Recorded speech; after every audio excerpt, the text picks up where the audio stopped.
And we are still in Myrtle Beach, South Carolina, the golf capital of the world. Just me and a few of my buddies talking about some issues in the world of golf right now. And all of us have spent a lot of time playing golf here in Myrtle Beach. And I think all of us appreciate the golf that's here.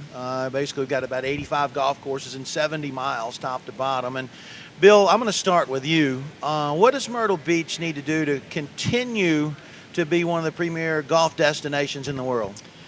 Yeah, it's so competitive now, Charlie, and competing for time and discretionary income, for buddy trips, which are typically the third or fourth trip, someone's going to take.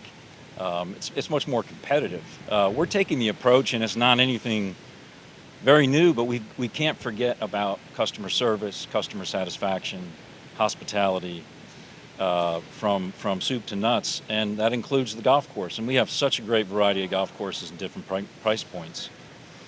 But we fear that we are being aggressive in the sense that we want to make sure our golf courses, their product is where it needs to be when it needs to be there. And actually, it would be an interesting topic because we've talked about overseeding. The overseeding kind of went away because of the water, issues, and the USJ, trying to go brown. We saw that here. I'm of the belief that we need to get back into overseeding wall to wall to get folks back in here in February and March, and those golf courses are perfect. But it's some of the things we're talking about here, and it's a great debate because it's not just Myrtle Beach, it's other destinations as well. Jeff, what do you think about that overseeding? It's great in the wintertime. You pay a big price in the summer. You do. Your thoughts on it? You do. Two things. I think you need to have your course looking fresh. The superintendents are so incredible today.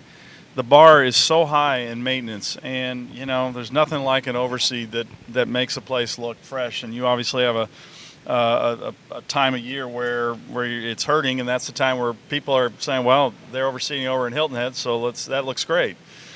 So with Instagram, with the internet, you talk to golfers. I talked to a few today. They research a golf course now visually, and they go online, look at stuff, and you need to have maintained bunkers that look fresh. There's so many cool, vibrant bunkers now in the world of golf, and people notice those things, and overseed's another one. So I think the standards and maintenance are so good now that, okay, what are you doing to kind of take it up to that next level?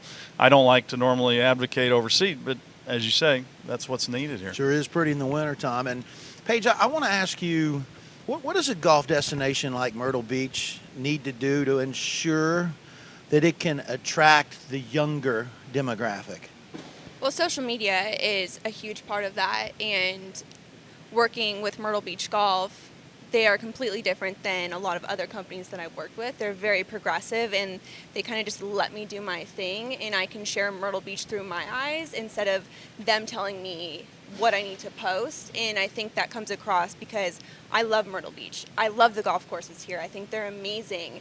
The people here are great. The food here is great. And I'm telling people that instead of having them say, okay, you need to write this out, you need to say this, you need to do that, and it comes off very unauthentic. And it's using social media. It's bringing people in who aren't just what the typical golf community would expect. Mm-hmm. And so maybe it's people outside the golf community who are younger, who have a different audience, and using that. But I've noticed, even being at the World Am, my first year, it's pretty much an older crowd, and every year it seems to be getting younger and younger.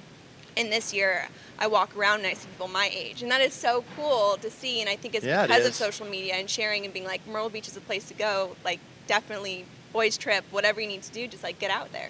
Michael, what I hear her saying is that the golf industry as a whole, Myrtle Beach needs to evolve, get away from, in a lot of instances, the way we've always done things. What are some of the things that you're seeing, some changes that have been made in the industry that you're seeing work?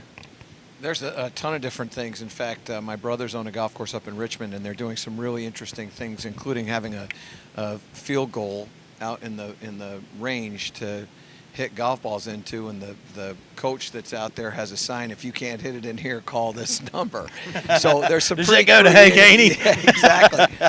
But I think you have to build experiences, and I think you also have to reach outside of if you think the way you're going to attract people to your facility is just through golf, then you're going to be out of business very shortly. It has to be about more than just the game of golf. There has to be an understanding of different painting classes, or learning how to speak a different language, or whatever. Look at the game of golf and the facility as, in fact, a park, not just 18 holes of golf. And I think when you start to do that, what you're going to do is you're going to attract people from outside of the game of golf who will now get a chance to try it. He's got walking paths, biking paths. He's got all kinds of different things that he's using the golf course for, my brother that is, that's different than just, hey, give me $40 and go play golf. It's not really like that anymore.